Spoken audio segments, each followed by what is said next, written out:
Hey, Amber here with Adventures in Leadership. And I mentioned a while back that if anybody called and asked me a question, I would post the information here so that other people could benefit from it.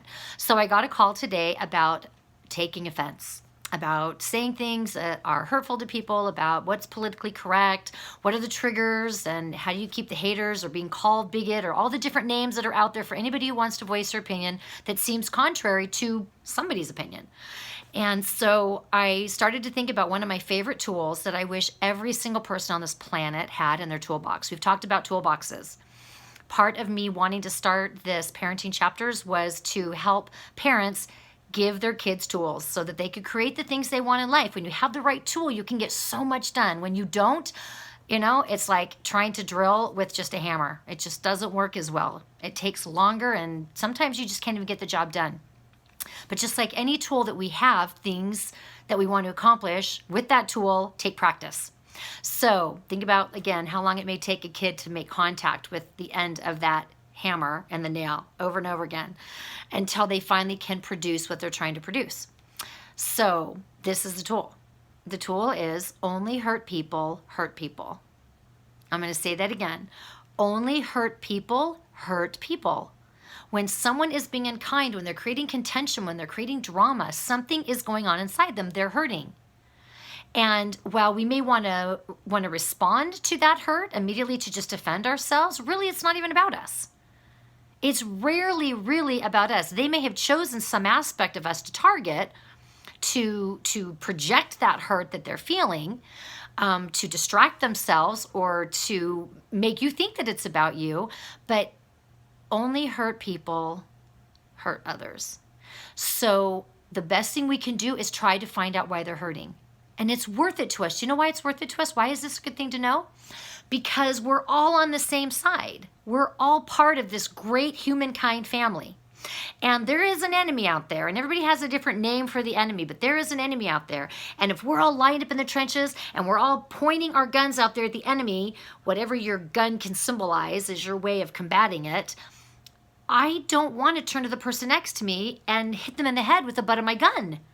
They're my comrade in arms. I wouldn't take their ammunition and render them defensiveless. Defensiveless, I say that right? Anyway, I want to be focusing on the real enemy, the real danger. And that enemy loves to get us fighting amongst each other and distracted and not paying attention to the things that are really going on where we really would want to focus our time. So if the person that you're with, if somebody in your circle at that time is being unkind or being hurtful, find out what's going on. What do they need? How can you be a balm instead of an irritant? This is super important. Here's a great example. My sister was touring a home that she wanted to rent, and the gal that the property management company had sent out was being super cranky. Irritable, short-tempered, unprofessional, and my sister was kind of like, what's going on? And at first she was thinking it was her, and then she just decided to try something. And she reached out and she put her hand on this woman's arm, and her intention was not to embarrass her. It wasn't to call her out. It wasn't to point out that she was the way that she was behaving. She really and genuinely wanted to find out if she could help her. And as she put her hand on her, she said, "Are you okay?" And the woman just broke down and started sobbing. She started crying, and she shared something very personal about what was going on with her husband and her child and her personal life. And she kind of got it off her chest a little bit. She apologized. She thanked my sister. And then the rest of the tour was great. She was actually able to be present, and she felt that she had been cared for. She felt that somebody had her better interest at heart than just, can you be professional, but actually looked at her as a human being. And that story, that happened, oh my gosh, 25 years ago. And I still to this day remember that because it had such an effect at shifting my own perspective. It was like one of those paradigm shifts that people say all the time for me of, yeah, when people are being that way, they probably just need some extra love. So there's going to be people who are going to challenge us.